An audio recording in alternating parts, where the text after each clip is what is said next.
Ok, muito boa tarde. Aqui estamos nós, pela graça do nosso Deus, para mais um tempo juntos. Seja muito bem-vindo a todos os alunos da nossa igreja, do nosso ministério e também de outros ministérios na África e Moçambique. Muito bem-vindos, alunos brasileiros. Sejam muito bem-vindos nessa aula, hoje, de aula número 5, ok? Os evangelhos. Seja muito bem-vindo a todos nessa aula. Creio que vamos ter um tempo ótimo. Aula de número 5, né? Seja muito bem-vindo e vamos orar para nós iniciarmos essa aula hoje, né? Até hoje não temos nenhuma pergunta e então não vamos demorar muito, mas pela graça de Deus vamos ter um tempo ótimo. Amém? Que privilégio, hein? Poder abrir a palavra de Deus e estudá-la como ela realmente é, a palavra de Deus. Uau! Procura apresentar-te a Deus aprovado, que não tem de que se envergonhar, que maneja bem a palavra da verdade. 2 Timóteo 2,15. Nós damos as boas-vindas à palavra de Deus, como os irmãos da igreja de Tessalônica, né, em 1 Tessalonicenses 2, versículo 3, eles davam as boas-vindas à palavra de Deus, não como palavras de homens, mas como de fato é a palavra de Deus. Como os bereanos, em Atos 17, que eles ouviam a mensagem, ia lá e abria a palavra de Deus e verificava se o que estava sendo pregado estava em conformidade com os pensamentos de Deus revelado na palavra. E eles eram chamados de nobres. Nobres não porque tinham riquezas, não porque eram famosos, mas porque, ouvindo a palavra de Deus, eles iam e olhavam se estava em conformidade com os pensamentos de Deus revelado na palavra. E aqui estamos nós hoje. Nós fazemos parte dessa nobreza, porque nós temos esse privilégio de abrir a palavra de Deus e verificar que o que está sendo ensinado está em conformidade com os pensamentos de Deus revelados na sua palavra. Amém? Vamos orar então para nós iniciarmos essa aula hoje? Ok? Let's pray.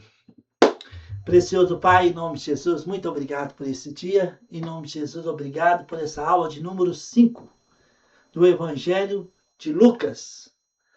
Espírito Santo, unge nossos corações, unge a sua palavra, nos instrui para que nós sejamos bons despenseiros da graça de Deus. Bons manejadores da palavra de Deus. Que o Senhor possa nos instruir, nos encher com teu Espírito, para que possamos, ó Pai, desfrutar deste tempo juntos. Toda a honra, toda a glória, todo o louvor seja dado a Jesus Cristo, o autor e consumador da nossa fé, no nome do qual nós oramos e agradecemos. Amém e amém. Amém? Ok. Então, hoje, aula número 5 dos Evangelhos, nós vamos falar do Evangelho de Lucas.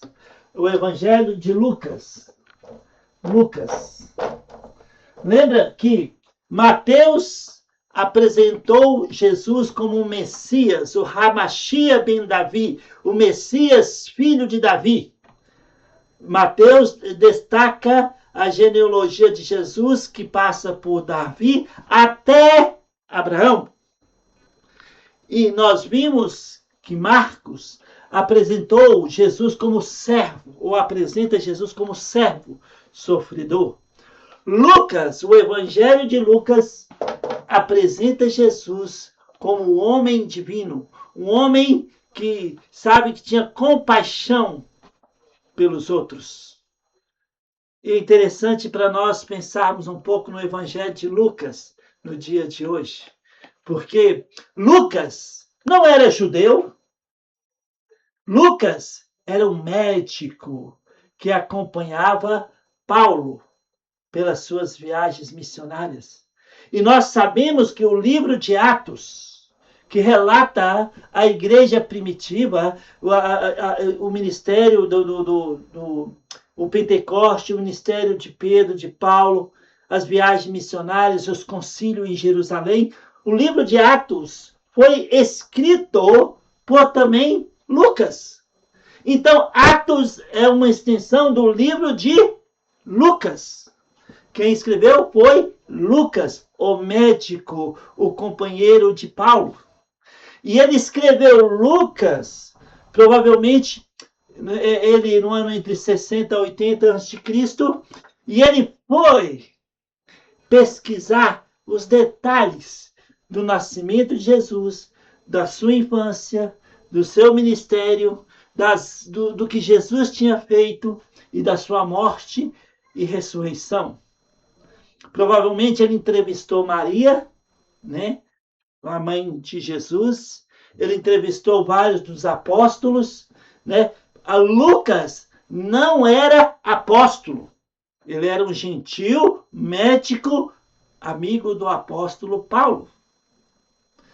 Diferentemente de Mateus e João, que eram apóstolos. Mateus e João eram apóstolos, Marcos não era apóstolo, Lucas também não era apóstolo, mas sim um médico, companheiro do Paulo. E provavelmente Lucas investigou e escreveu o Evangelho de Lucas para um homem chamado Teófilo, talvez um centurião, um romano, um militar, e ele escreveu para Teófilo. Ele investigou, pesquisou e escreveu o Evangelho para esse homem chamado Teófilo. E hoje nós temos acesso ao Evangelho de Lucas. Amém? O Evangelho de Lucas relata a vida, a morte, a ressurreição de Jesus Cristo. Com foco, o foco do Evangelho de João na humanidade de Jesus. Ele teve compaixão e a sua missão foi salvadora, conhecido como o Evangelho da Misericórdia. Lucas também é conhecido como o Evangelho da Misericórdia e dos marginalizados. Ele destaca o amor de Deus pelos pecadores, pelas mulheres, pelos pobres, pelos gentios. Tudo está relatado no livro de Lucas, que era um gentil, médico, amigo e companheiro de Paulo. Ok? Então, o tema central do Evangelho de Lucas, o Salvador universal. Lucas fala, né, relata sobre o Salvador universal. Jesus não veio somente para os judeus como rei, como Messias. Ele não veio só para, como sofredor, servo, sofredor, como Marcos relata. Mas ele veio como um homem divino que tinha compaixão pelas pessoas. Lucas revela Jesus tratando com as mulheres, dando um valor para as mulheres, que eram, naquela época, deixadas de lado até mesmo na sinagoga, até os dias de hoje. As mulheres são na sinagoga, elas ficam de um lado e os homens do outro, elas não misturam. Então Jesus já trata das mulheres, são as mulheres que destacam no livro de Lucas, como Maria Madalena, como Joana, a esposa de uma pessoa importante de Roma, e que servia ao Senhor Jesus com os seus bens, sustentando o ministério com os seus bens. Nós vamos ver sobre isso em Lucas. Amém? Então, o Evangelho, o tema principal é Jesus, o servo universal. O Evangelho de Lucas apresenta Jesus como o Salvador, compassivo e universal. Não só para judeu, não só para gentil, mas para toda a humanidade. Escrito por um médico e historiador, como já destaquei aqui, o médico Lucas. A obra destaca que o amor e a graça de Deus alcança a todos. O amor e a graça de Deus alcança todos. Todos. Todos.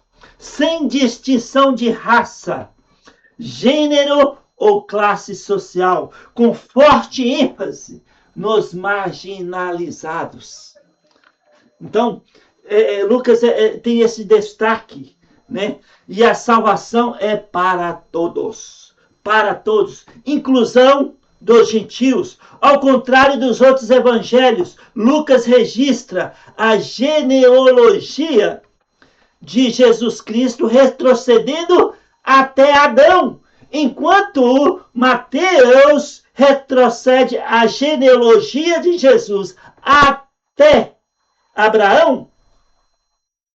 Lucas estende a genealogia até Adão, mostrando que Jesus é o segundo Adão, como Paulo destaca em Romanos. Então, amados irmãos, para nós entendermos, né, o livro de Lucas, nós precisamos entender que o livro indica que Cristo Jesus veio para salvar todo o gênero humano.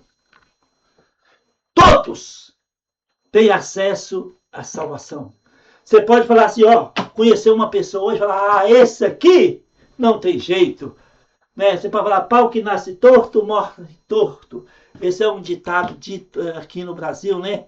Uma árvore torta, ela vai morrer torta. Não tem jeito de endireitá-la.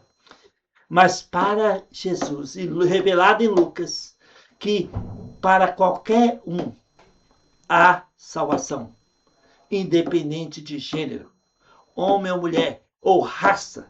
Jesus é o Salvador, aquele que nos amou, que foi à cruz pelos nossos pecados, que pagou um alto preço por nós. E esse alto preço eu já destaquei várias vezes em 1 Pedro capítulo 1, 18 a 21. Não foi ouro, não foi pedra preciosa, mas sim o precioso sangue de Jesus derramado na cruz, uma vez para sempre. Hebreus capítulo 9, versículo 26. Uma vez por todas. Hebreus capítulo 10, versículo 12. Uma vez para sempre. Hebreus 10, versículo 14 e 16. Uma única vez. Ele morreu pelos nossos pecados e está assentado à destra de Deus Pai Todo-Poderoso. Uau! Aleluia! Então, amados irmãos, atenção aos marginalizados e pecadores. Lucas destaca esse ponto no Evangelho. Os pobres e oprimidos. Lucas destaca o Evangelho com boas novas para os que sofrem. Ele narra parábolas exclusivas, como o bom samaritano, e nós vamos falar sobre essa parábola daqui a pouco, e a do rico e o Lázaro, né? Também a misericórdia sem limite, revelada no livro de Lucas.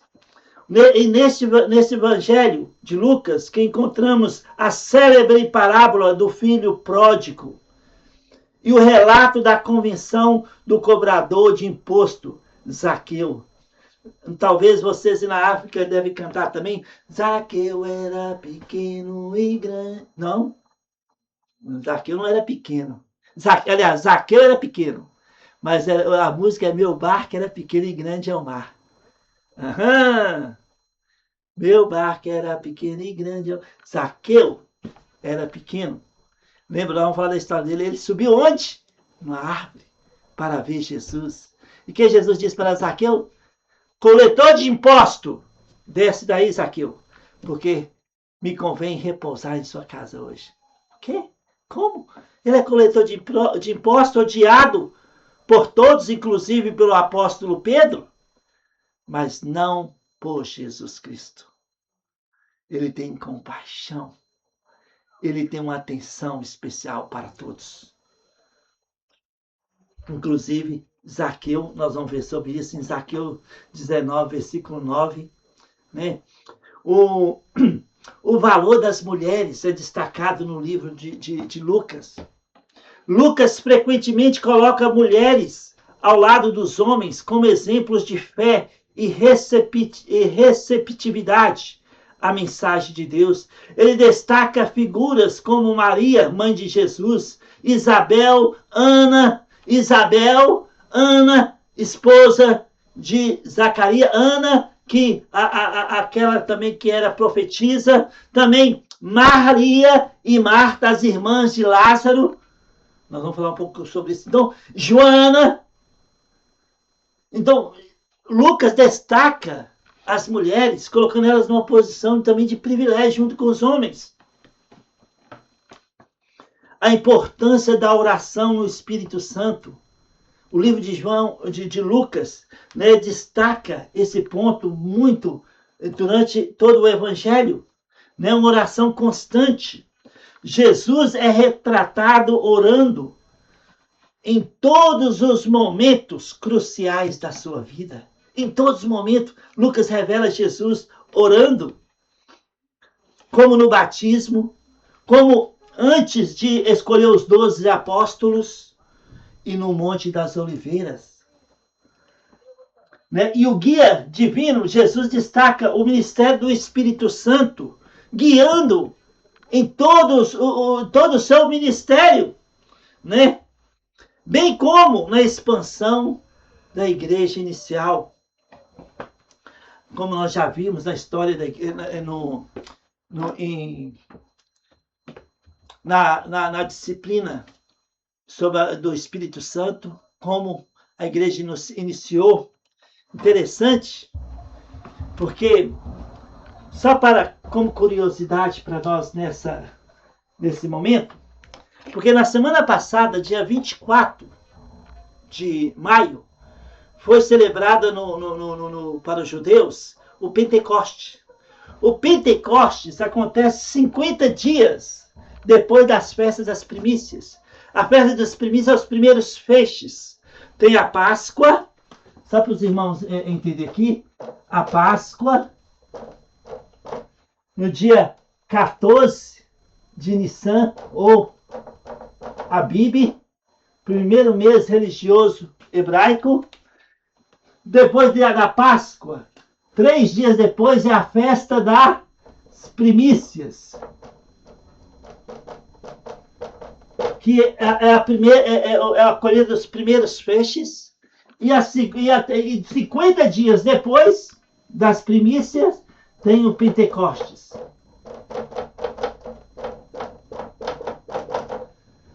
Que celebra a colheita. Primeiro, as festas das primícias, os primeiros feixes das cevadas.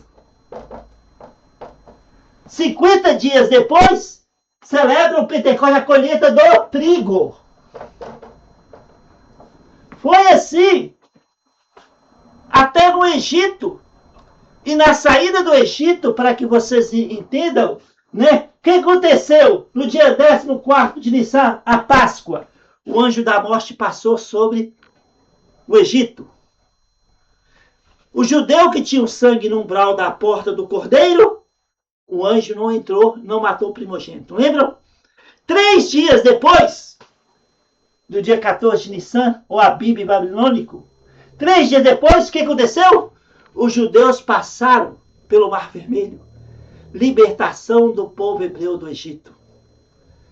50 dias depois que eles passaram pelo Mar Vermelho, eles chegaram no Monte Sinai. E o que foi entregue ali? A lei. Foi entregue a lei. Agora, em paralelo com a Páscoa no Egito, 3 dias depois que o povo hebreu passou pelo mar, né, relembrando as primícias, a libertação, 50 dias depois, a lei. Jesus, ele morreu na cruz no 14º dia de Nissan, ou Abib babilônico. Jesus morreu na cruz. Vou fazer aqui uma montanha com 2 cruzinhas pequenas aqui. Jesus morreu na cruz. Amém? No 14º de Nissan. 3 dias depois, o que aconteceu? No 17º do mês de Nissan, primeiro mês hebraico religioso, Jesus ressuscitou dentre os mortos, sendo ele as primícias do que dorme. Lembra na Páscoa? O cordeiro foi morto, 14º dia. 3 dias depois, eles passaram pelo Mar Vermelho. As festas das primícias, a primeira colheita das cevadas. 50 dias depois que eles passaram pelo Mar Vermelho, eles chegaram no Monte Sinai. E lá foi dado a lei. Bem no Pentecostes, quando seria celebrada a colheita do trigo. Jesus morreu no 14º de Nissan, na Páscoa. 3 dias depois, ele ressuscitou dentre os mortos, sendo ele as primícias dos que dormem, bem na colheita da cevada. 50 dias depois, teve o quê? O Pentecostes. A festa do Pentecostes. A colheita do trigo. Aqui em Pentecostes, 50 dias depois, o que aconteceu? O Espírito Santo desceu. 3.000 homens converteram. Lá no Monte Sinai, quando Deus deu a lei, 3.000 homens foram mortos, porque eles fizeram um bezerro de ouro. 50 dias depois das primícias do Mar Vermelho. 50 dias depois, a lei do Monte Sinai. 3.000 homens foram mortos por causa do bezerro de ouro. Deus deu a lei. Jesus morreu na Páscoa. 3 dias depois, festa das primícias. Cevada. Ele ressuscitou dentre os mortos, sendo a primícia dos que dormem. 50 dias depois, Pentecoste, a descida do Espírito Santo. Lá, no Monte Sinai, 3.000 homens morreram. Aqui em Pentecoste, 3.000 homens foram selados pelo Espírito Santo, creram na pregação do apóstolo Pedro. Lá em Pentecoste, lá no Sinai, no Pentecoste, lá no deserto, a lei. Pentecoste da igreja, Romanos 10:4, o fim da lei é Cristo para a justiça de todo o que crê. Uau! Fantástico! Hã? Fantástico! Um paralelo aqui entre o deserto e essas 3 principais festas: Páscoa, Primícia e Pentecostes. Páscoa, a morte do cordeiro. Primícias, primeiro feixe da colheita de cevada. Pentecostes, 50 dias depois das primícias, a colheita do trigo. No deserto, 50 dias depois do Mar Vermelho ser aberto, teve o Pentecoste. Foi quando Deus deu a lei a Moisés, 3.000 homens foram mortos por causa do bezerro de ouro. 50 dias depois de Jesus sendo as primícias dos que dormem, 50 dias depois, Pentecoste, a colheita do trigo, a descida do Espírito Santo, selando 3.000 homens. Uau! Ô, irmãos, a palavra de Deus, ela é maravilhosa. Por isso nós estamos aqui estudando a palavra de Deus. Amém? Aqui estamos nós estudando a palavra de Deus.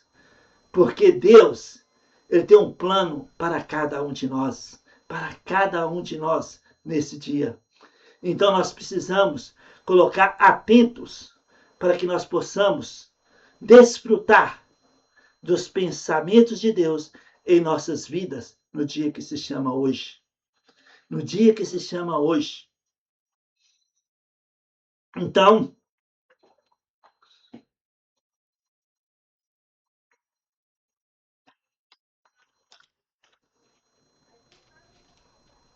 eu estou procurando aqui o versículo aqui de Atos.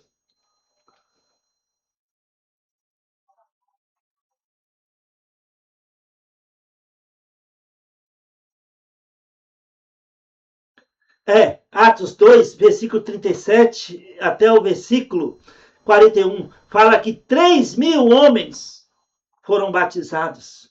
3.000 homens foram batizados em Atos capítulo 2, versículo 37 a 41. Né? Então, só para nós entendermos, que lá no Sinai, 3.000 homens foram mortos por causa do bezerro de ouro, da lei. Em Pentecoste, 3.000 homens foram batizados. Aqui em Atos capítulo 3, versículo 41. Então os que aceitaram a palavra foram batizados, havendo um acréscimo naquele dia de quase 3.000 homens. Então só um paralelo para nós entendermos. Olha, irmãos, é fantástico. Nada acontece por acaso na história. Deus está cuidando de cada detalhe. Sabe? Você pode perguntar, mas como assim, pastor? Tudo acontece com um propósito. Olha, você vê, só voltando aqui no deserto, o povo ficou 40 anos, né, andando, vagando pelo deserto, até chegar à terra prometida. E sabe, Deus não permitiu nenhum homem acima de 20 anos, com exceção de Caleb e Josué, entrasse na terra prometida. Então teve morte de milhares e milhares de judeus no deserto, antes de entrar na terra prometida. Agora, um paralelo aqui para você que gosta de história. Em 1939, começou a Segunda Guerra Mundial. Hitler perseguiu e matou 6 milhões de judeus. O que aconteceu em 1947? Através de um brasileiro, Israel foi reconhecido uma nova nação. No dia 14 de maio de 1948, Israel, meia-noite, o exército britânico saiu marchando de Tel Aviv. E os judeus entraram na terra prometida. E eles cantando louvores, salmos messiânicos, salmos, relembrando o que o profeta Isaías tinha falado. Pode sim uma nação nascer num só dia? Vocês verão isto e crerão, porque num só dia Israel foi declarada uma nova nação. Então, assim como lá no deserto morreu milhares antes de eles entrarem na terra prometida, em 1939 a 45 morreu milhões de judeus.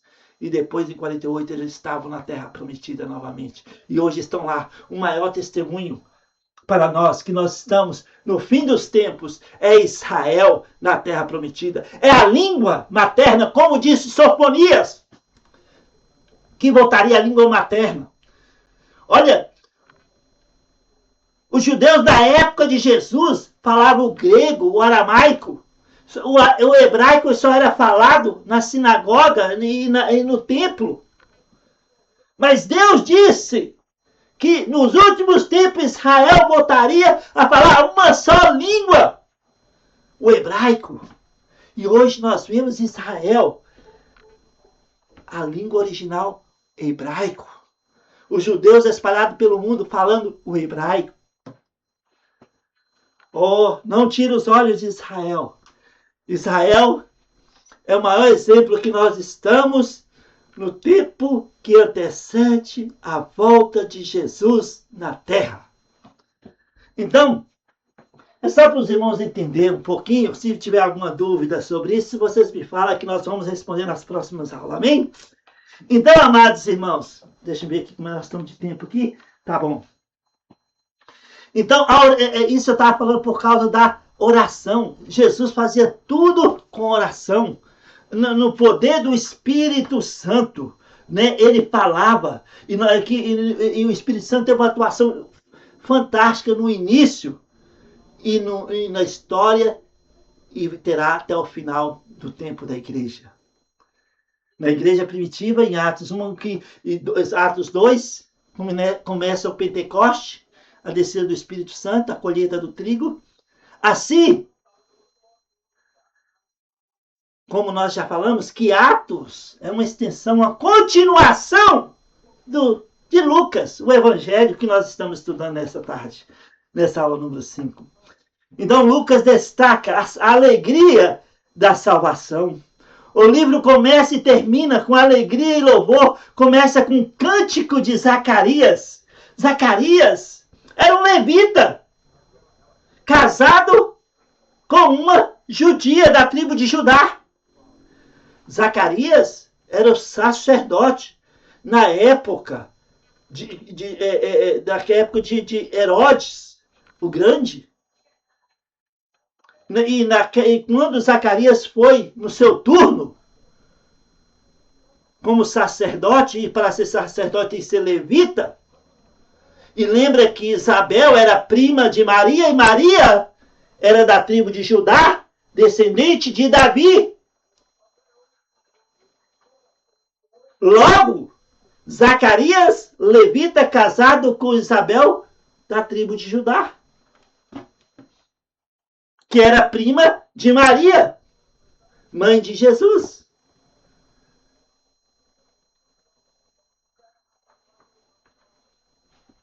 Então, aqui, alegria, por exemplo, Zacarias, o cântico de Zacarias e Marias é destacado em Lucas. Aqui o cântico de Simeão, em Lucas capítulo 2, o cântico de Maria, de Zacarias, capítulo 1, a partir do versículo 67, o cântico de Maria, capítulo 1, a partir do versículo 46. A alegria, os cânticos. Deus falou com Maria por meio de um anjo e falou que ela ia conceber e dar à luz um filho. E Lucas relata isto. E Maria falou, como pode isso acontecer se eu não conheço um homem? Lembra de Lucas capítulo 1, versículo 37? Lucas 1, versículo 37 está escrito, porque para Deus não haverá impossíveis em todas as suas promessas. Mas interessante para nós, depois que o anjo falou isso com Maria, ele não falou mais com Maria. Ele falou com José.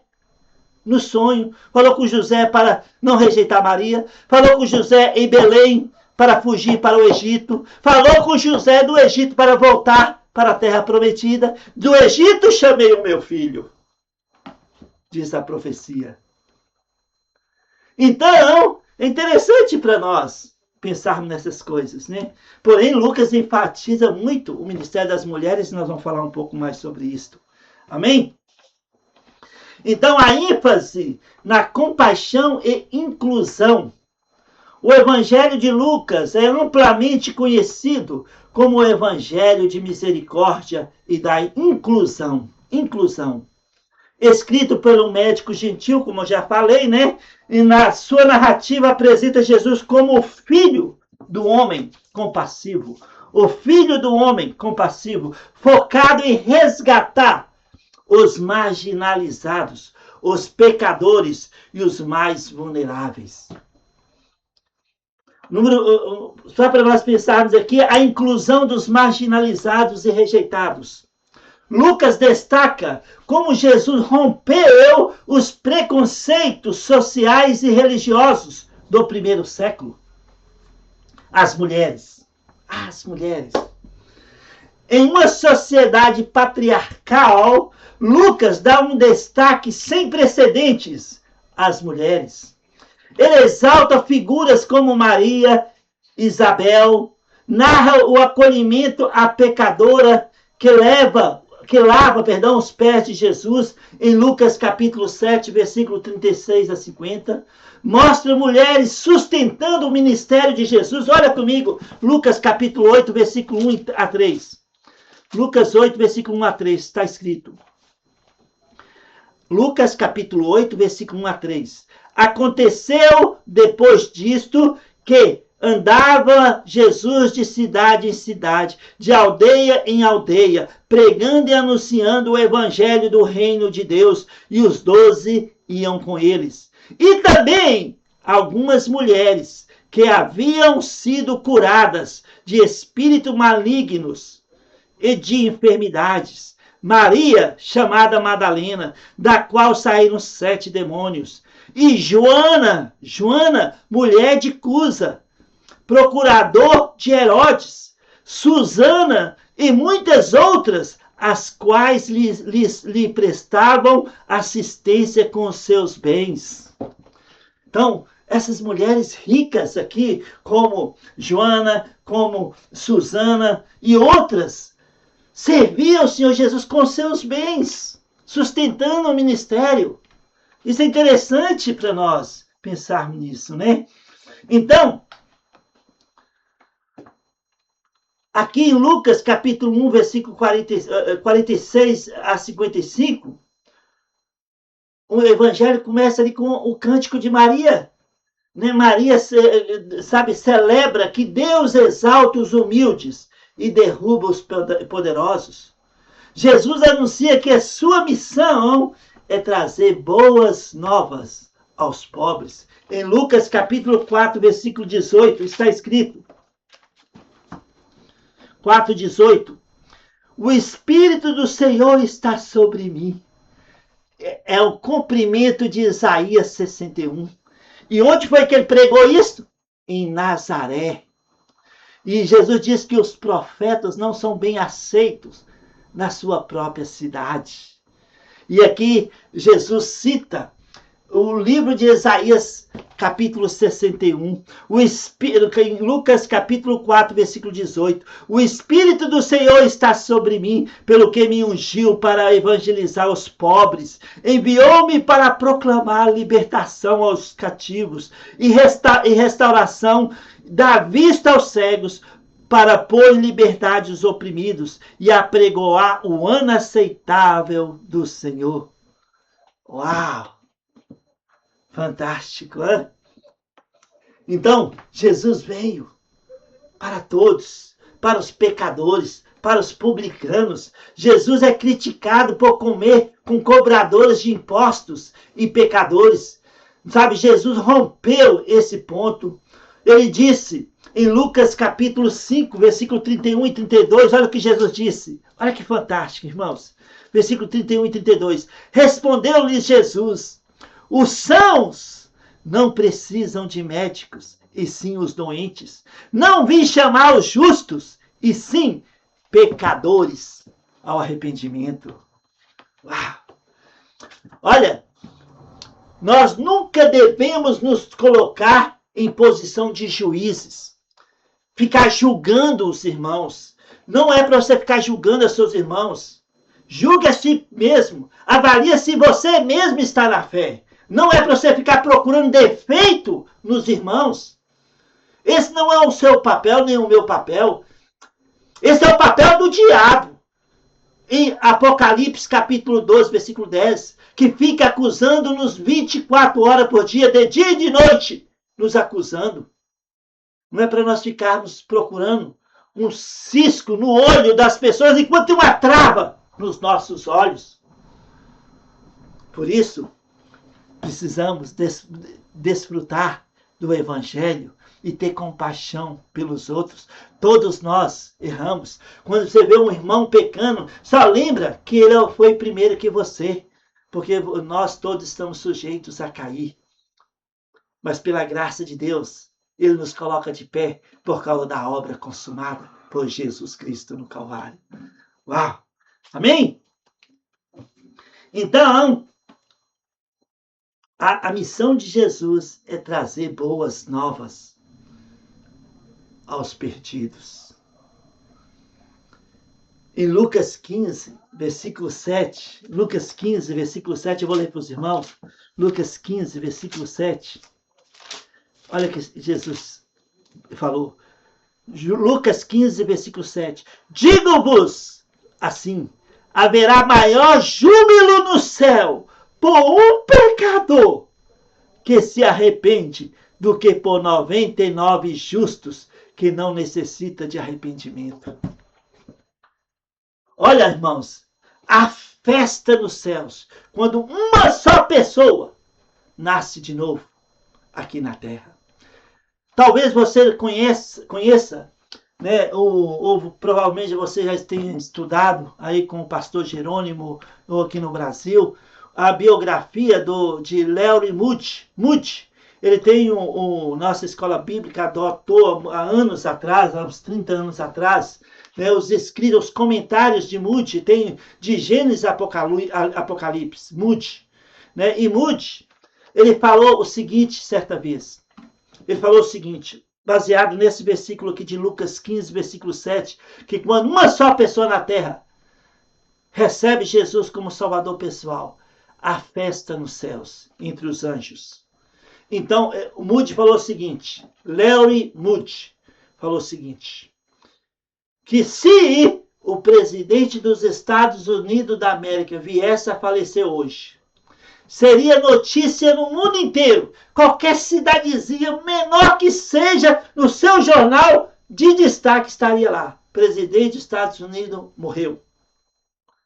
Mas Moody diz, essa seria a notícia no mundo inteiro. Mas talvez, essa notícia nem chegaria nos céus. Talvez essa notícia nem chegaria nos céus. Mas Moody falou o seguinte, mas quando uma só pessoa aqui na terra se arrepende, nasce de novo, confessa Jesus como seu Senhor e Salvador pessoal, talvez ninguém no mundo fica sabendo. Ninguém fica sabendo no mundo. Porém, nos céus, a festa dos céus entre os anjos do Senhor, por um só pecador que se arrepende. Uau! Fantástico, hein? Fantástico. Oh, glória. Deus, nosso Deus é maravilhoso. O nosso Deus é fantástico. Ele cuida, Ele escuta, Ele ouve, Ele faz infinitamente mais em nossas vidas. E Ele nos dá o privilégio de termos Sua palavra de Gênesis e Apocalipse que alimenta a nossa fé. Então, continuando aqui em Lucas, fala da profundeza, da compaixão de Jesus, o Filho do Homem.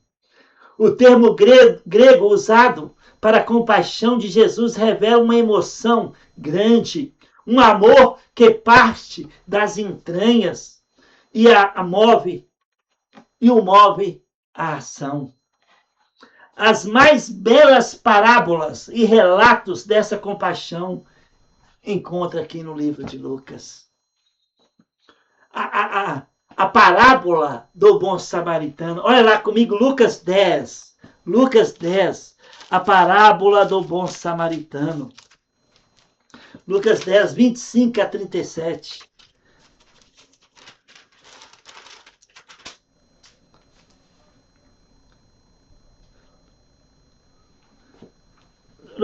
A parábola está no versículo 25 a 37, perdão. 25 a 37 de Lucas 10. Lucas 10, capítulo 10, versículo 25 a 37. E aqui relata a parábola do bom samaritano. Lembra que eu falei que a Samaria, está aqui em cima a Samaria, Israel está aqui. Quando o judeu saía de cima e vinha para Jerusalém, ele dava uma volta para não passar por Samaria, porque havia conflito entre os samaritanos e os judeus. Desde 1 Reis capítulo 12, quando o reino foi dividido, 10 tribos subiu com Jeroboão para o norte e 2 tribos ficaram no sul com Roboão. Havia conflitos. Enquanto Jeroboão no norte colocou um bezerro de ouro em Betel, para impedir que os judeus do norte descessem para Jerusalém para adorar o Deus de Israel, havia conflitos entre o norte e o sul. O rei da Síria levou o norte cativo, enquanto Senaqueribe, rei da Síria, veio para levar Judá também cativo. E ele encontrou resistência no rei Ezequias. E o que aconteceu? Porque o rei Ezequias confiou no Senhor, seu Deus, como jamais houvesse antes ou outro depois dele. Deus enviou um anjo que numa só noite matou 185 mil assírios. E Senaqueribe fugiu para Nínive, capital do reino da Síria, e foi morto pelos seus próprios filhos. Então, irmãos, só para a gente lembrar que havia um conflito entre samaritano e judeus na época de Jesus. E Jesus cita essa parábola do bom samaritano, né, que ele vem falando, eis no versículo 25 do capítulo 10 de Lucas, e eis que certo homem, intérprete da lei, se levantou com o intuito de pôr Jesus à prova e disse, mestre, Que farei para herdar a vida eterna? Então Jesus lhe respondeu: que está escrito na lei? Como interpretas? E isto ele respondeu: amarás o Senhor teu Deus de todo o teu coração, de toda a tua alma, de todas as tuas forças e de todo entendimento, e amarás o teu próximo como a ti mesmo. Então Jesus lhe disse: respondestes corretamente, faz isso e viverás.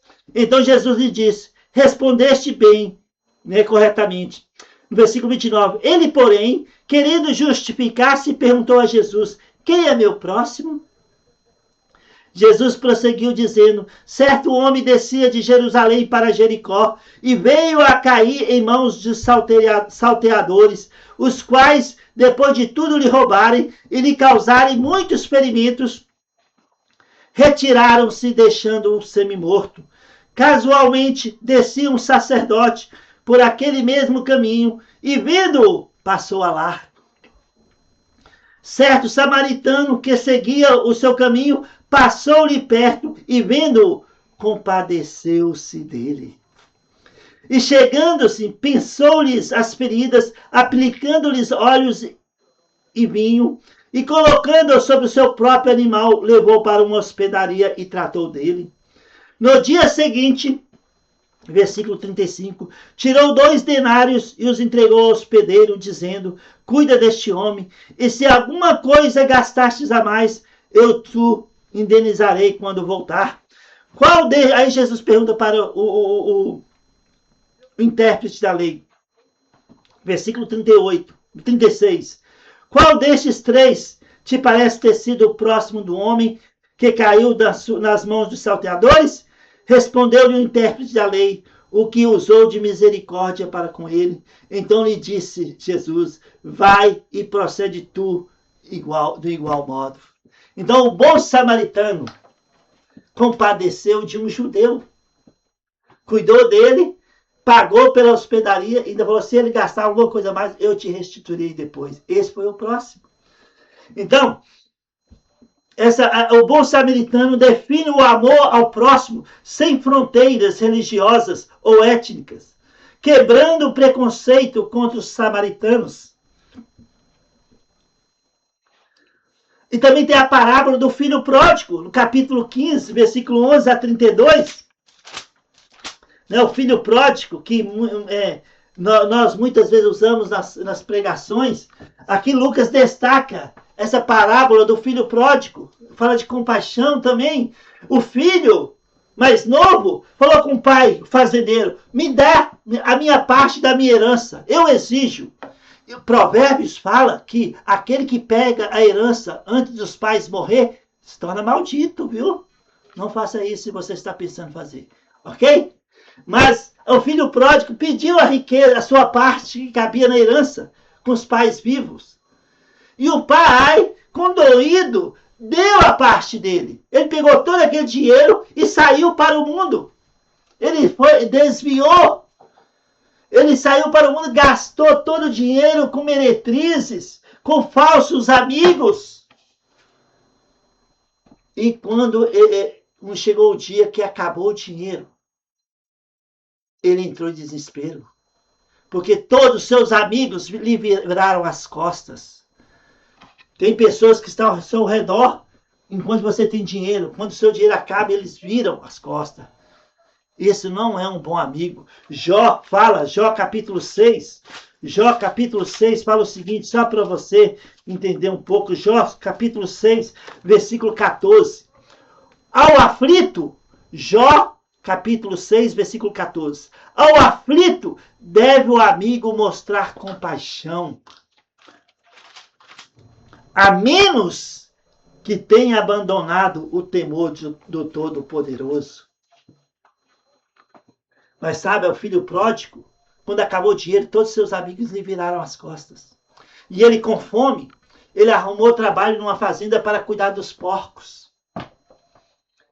Imagina, talvez você já conheça um chiqueiro, onde é um lugar que cuida que fica os porcos presos, comendo lavagem, comendo tudo que aparece na frente deles. Sabe, o cheiro não é bom. O cheiro não é bom. E esse rapaz que era acostumado com do bem e do melhor, ele foi trabalhar no chiqueiro. E ele comia aquela lavagem que ficava restante do que sobrava dos porcos. Primeiro dia ele deve ter sentido um mau cheiro. Mas com os acostumados dias, aquele cheiro entra na pele e a pessoa não sente mais aquele fedor, não incomoda. Mas se ele chega perto de uma pessoa, a pessoa vai falar... E aquele jovem estava ali vários dias trabalhando no chiqueiro, cuidando dos porcos. E ele lembrou do seu pai e falou, olha, os funcionários do meu pai comem do bem e do melhor. Eu vou voltar para o meu pai. Eu voltarei para o meu pai. E vou falar com ele que eu vou trabalhar para ele me tratar como um dos empregados. E ele tomou essa decisão com roupas já trapos deste mundo tenebroso. Ele voltou para o seu pai. De longe, o seu pai o viu. Lucas relata aqui em Lucas capítulo 15. De longe, o pai o viu. E sabe o que aconteceu? O pai correu de braços abertos para o seu filho. Ele correu de braços abertos para o seu filho, o abraçou e o acolheu e falou, mate o melhor cabrito, pega, dá um banho nele, põe a melhor roupa, põe um anel no seu dedo. Aquele filho pródigo não merecia, mas o pai o amou, correu até ele de braços abertos, o amou. Que isso aqui é mostrando a compaixão, a misericórdia de Deus. Misericórdia é Deus nos dando, não nos dando o que merecemos. Misericórdia é Deus não nos dando o que merecemos. Diferentemente de graça, graça é Deus nos dando o que não merecemos. Misericórdia é Deus não nos dando o que merecemos. Às vezes merecemos juízo, mas Deus nos dá graça. Esse filho pródigo merecia juízo, mas o pai o abraçou, mandou dar um banho, mandou colocar as melhores vestes, um anel no dedo, o acolheu, o abraçou, o amou. Fez uma festa, porque meu filho estava morto, mas reviveu. Estava perdido, mas foi achado, disse Lucas capítulo 15. Então, o livro de Lucas revela essas parábolas que mostram a compaixão de Jesus. Também fala da ovelha perdida em Lucas capítulo 15, versículo 1 a 10. Mostram a busca ativa e incessante de Deus pelo que estava perdido, ilustrando a alegria celestial no resgate de cada uma, como eu falei de Larry Moody, né? Como 100 ovelhas, o pastor pastoreando 100 ovelhas e uma desvia. O pastor deixa as 99 e vai atrás da que está perdida. E quando acha, pega ela e põe no braço. E a alegria. E Jesus disse, quando um só pecador arrepende na terra, a festa nos céus, a festa entre os anjos. Amém? Então, a salvação como um dom universal é revelado em Lucas. Diferente de outras narrativas que focam primariamente no público judeu, como Mateus, Lucas enfatiza que a salvação é universal, ela é estendida a todos os povos, raças e classes sociais. O foco central de todo o relato de Jesus é buscar e salvar o que estava perdido. Em Lucas capítulo 19, versículo 10, está escrito, Lucas 19, versículo 10, porque o Filho do Homem veio buscar e salvar o perdido. Uau! Fantástico, hein, irmãos? Aleluia! O papel das mulheres e marginalizados relatado em Lucas. O Evangelho de Lucas destaca-se pelo profundo tom inclusivo e compassivo de Jesus, que subverte a ordem social da época. As mulheres e os marginalizados não são apenas meros coadjuvantes, mas protagonistas ativos na história da salvação, demonstrando fé exemplar e sustentando o ministério. A centralidade e a importância desses grupos no texto de Lucas se dão em duas frentes. O papel das mulheres, número 1. Historicamente marginalizadas no mundo antigo, as mulheres ganham um destaque inédito nos relatos de Lucas. Elas aparecem como modelos de fidelidade, acolhimento e testemunho. Maria e Isabel, por exemplo, o evangelho começa sobre a ótica feminina. O cântico de Maria exalta a inversão dos valores onde os humildes são exaltados. A fé e a prontidão de Maria e Isabel contrapõem-se à incredulidade de outros personagens, como Zacarias, o esposo de Isabel, que já idosos, não podia ter filhos, e nele, quando chegou o tempo dele entrar para ministrar no lugar santíssimo, o anjo apareceu a Zacarias e falou com ele que ele ia ser pai daquele que ia abrir o caminho para o Messias de Israel. E Zacarias falou: como pode isso acontecer? Eu já sou velho, a minha esposa é velha. O anjo falou: porque você não creu. Você vai ficar mudo até o dia do nascimento do seu filho. E o nome dele será João. E Zacarias saiu de lá mudo. Ficou mudo. Enquanto Maria e Isabel creram. E ele voltou a falar quando João Batista nasceu. Falando aqui mais das mulheres, discípulas e provedoras, como eu já falei, Lucas capítulo 8, versículo 1 a 3. O texto narra que um grupo de mulheres, como Maria Madalena, Joana e Susana, não apenas acompanhava Jesus em sua jornada itinerante, mas também o sustentava com seus próprios bens. Essa diaconia evidencia um papel ativo e indispensável na infraestrutura do ministério. Contraste social. Na visita de Jesus à casa de Marta e Maria, em Lucas 10, versículo 38 a 42, né? Lembra? Lá, Lucas 10, vamos lá. Lucas 10. Lucas 10, versículo 38 a 42. Né? Marta e Maria, indo eles no caminho, entrou Jesus num povoado e certa mulher chamada Marta hospedou na sua casa. Tinha ela uma irmã chamada Maria e essa quedava-se assentada aos pés do Senhor e ouvia-lhe o ensinamento. Enquanto Marta estava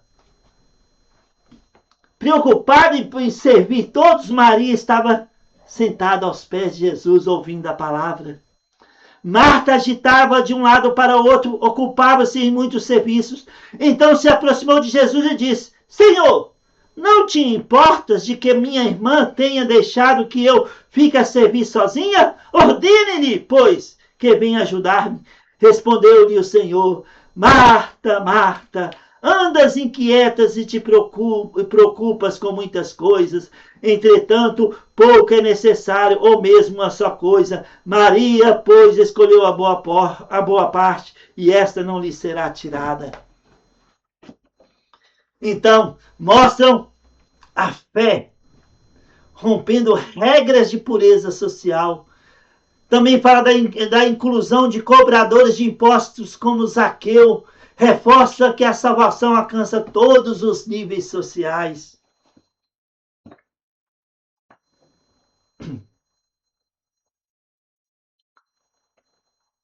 Então, aqui em Lucas 10, Jesus legitima o lugar da mulher como discípula sentada a seus pés, contrariando o costume rabínico da época que restringia as mulheres às tarefas domésticas. E a inclusão dos marginalizados e pobres. Lucas é frequentemente chamado de o Evangelho da Misericórdia. Jesus dirige sua atenção àqueles que eram considerados impuros ou sem valor social e religioso, como Zaqueu. O Evangelho inicia com um anúncio aos pastores, uma classe marginalizada e considerada impura da época.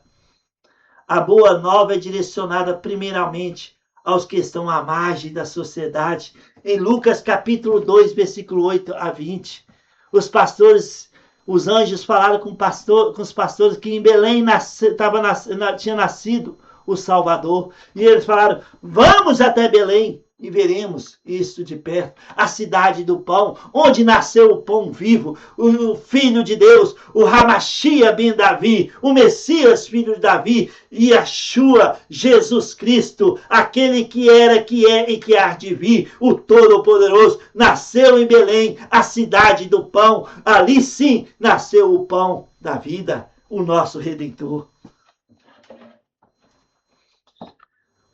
Então, Lucas trata dos doentes e pecadores. As curas e libertações físicas são sinais do reino de Deus, quebrando barreiras. Histórias como da mulher com hemorragia de 12 anos, em Lucas 8, 43 a 48, mostram a fé rompendo regras de pureza social, a inclusão de cobradores de impostos como Zaqueu. Fala dos samaritanos, considerados pessoas que hereges e párias pelos judeus ortodoxos. Os samaritanos são colocados por Jesus em posição de destaque. A parábola do bom samaritano, em Lucas 10, 25 a 37, apresenta um marginalizado como o verdadeiro modelo do amor ao próximo. E também Lucas destaca o ministério do Espírito Santo e oração. O Evangelho de Lucas destaca a presença atuante do Espírito Santo e a centralidade da oração na vida de missão e na missão de Jesus. Todo o percurso do Messias, desde a concepção até a cruz, é enraizado na comunhão com o Pai e guiado pelo Espírito Santo, servindo de modelo para os discípulos. Por exemplo, a ação do Espírito Santo. Lucas é o evangelista que mais menciona o Espírito Santo. 17 vezes Lucas fala sobre o Espírito Santo e a centralidade da oração. O Espírito Santo é apresentado como uma força que guia Jesus no ministério. A concepção de Jesus, o Espírito Santo desce sobre Maria, em Lucas 1:35. O batismo, o Espírito Santo desce em forma corporal, como uma pomba sobre Jesus, em Lucas 3:22. O ministério de Jesus inicia sua missão no poder do Espírito, declarando: o Espírito do Senhor está sobre mim, Lucas 4:18. O Espírito do Senhor está sobre mim. Lucas fala sobre a centralidade da oração. Jesus recorre à oração em todos os momentos decisivos. Em Lucas, a oração é a chave para a intimidade com Deus e o discernimento. Exemplo de Jesus, ele ora nos momentos cruciais, como no seu batismo, antes de escolher os 12 apóstolos, na transfiguração e no Monte das Oliveiras. O Pai Nosso, a pedido dos discípulos, Jesus ensina a oração como modelo. Em Lucas 11, versículo 2 a 4, está escrito, Lucas 11, versículo 2 a 4, então ele os ensinou, quando orardes, dizei, Pai, santificado seja o teu nome, venha o teu reino, o pão nosso cotidiano dá-nos de dia em dia, perdoa-nos os nossos pecados, pois também nós perdoamos a todos os que nos devem, e não nos deixei cair em tentação. Destacando a dependência diária de Deus, A oração e o Espírito Santo, a promessa. Em Lucas 11, que eu estou lendo aqui, versículo 1 a 13, Jesus ensina sobre a necessidade de perseverança na oração com a parábola do amigo importuno. O ápice deste ensinamento conecta diretamente as duas temáticas. Deus é o Pai generoso que concede o Espírito Santo àqueles que pedem. Em Lucas 11, versículo 13, Lucas 11, versículo 13, está escrito: Ora, se vós que sois maus, sabeis dar boas dádivas aos vossos filhos, quanto mais o Pai Celestial dará o Espírito Santo àquele que lhes pedirem. Então, aqueles que pedem, aqueles que nascem de novo, são selados pelo Espírito Santo. Detalhes históricos de Lucas. Nós vamos entrar nessa parte final. Aqui nós vamos concluir essa aula de hoje, falando sobre os detalhes históricos. O Evangelho de Lucas é uma obra em 2 volumes, junto com Atos dos Apóstolos, como eu falei. Atos é uma continuidade do livro de Lucas, porque Atos também é escrito por Lucas. Escrita por Lucas, um médico, gentil e companheiro de Paulo, estruturado com rigor historiográfico grego. O texto baseia-se em rigorosas investigações, entrevistas, testemunhos oculares e registros cronológicos para apresentar o ministério de Jesus Cristo.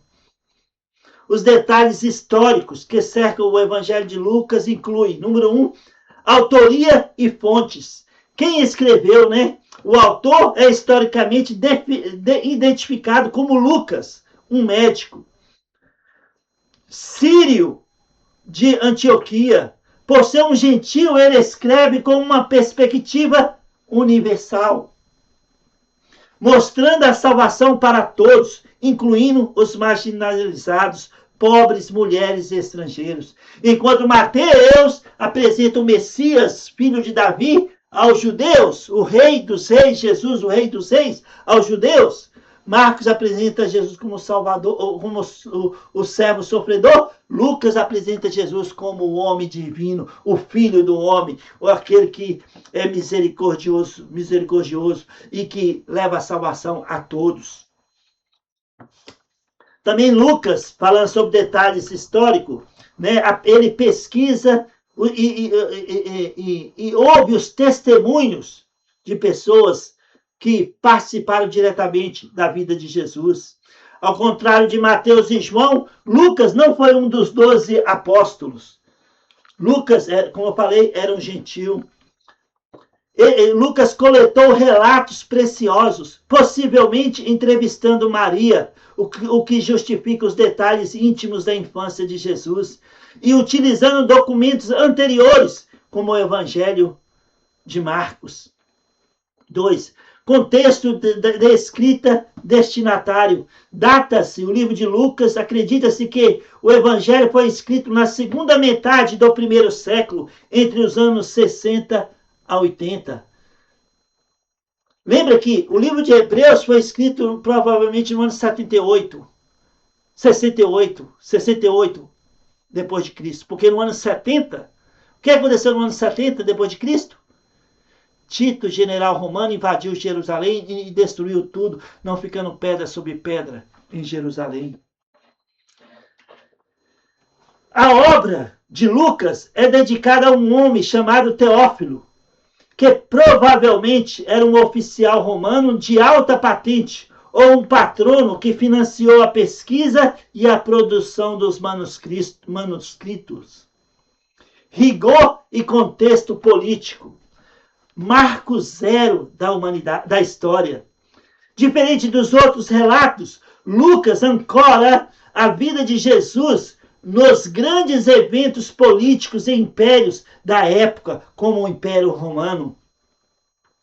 Detalhes governamentais da época. Lucas menciona o imperador Tibério César, Pôncio Pilatos, governador da Judéia, Herodes Antipas, tetrarca da Galileia, e os sumos sacerdotes Anás e Caifás. Em Lucas capítulo 3, versículo 1. É muito bom destacar Lucas 3, versículo 1.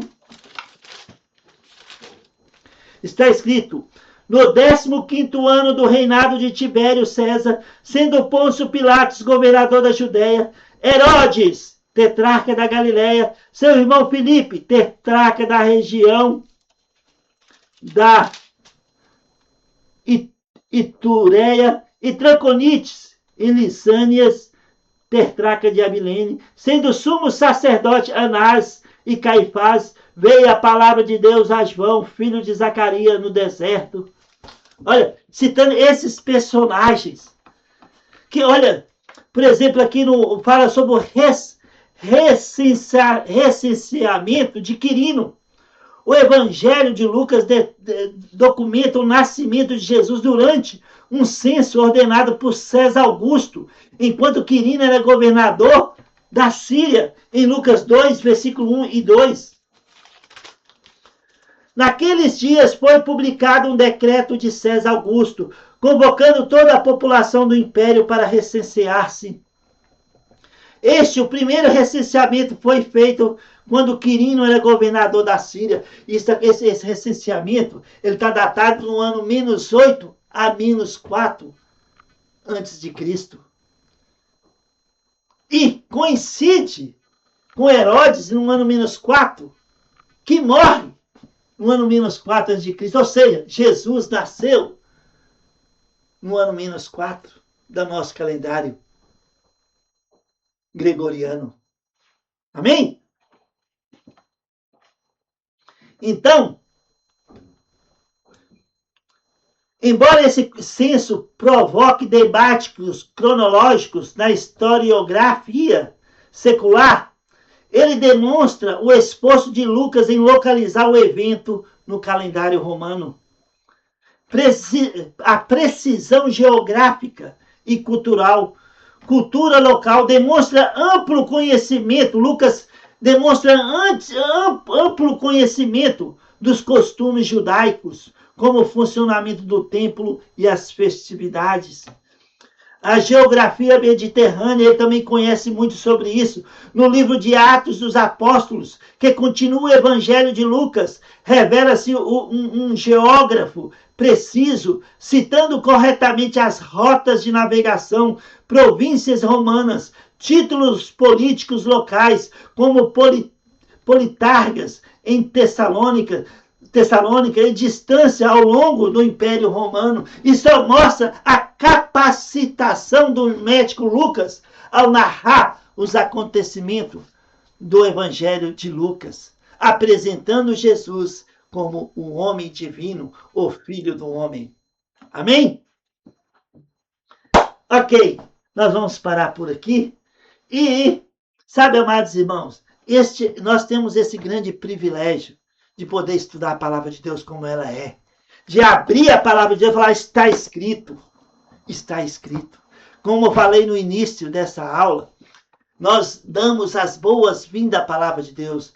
Nós nos tornamos bons manejadores da palavra de Deus.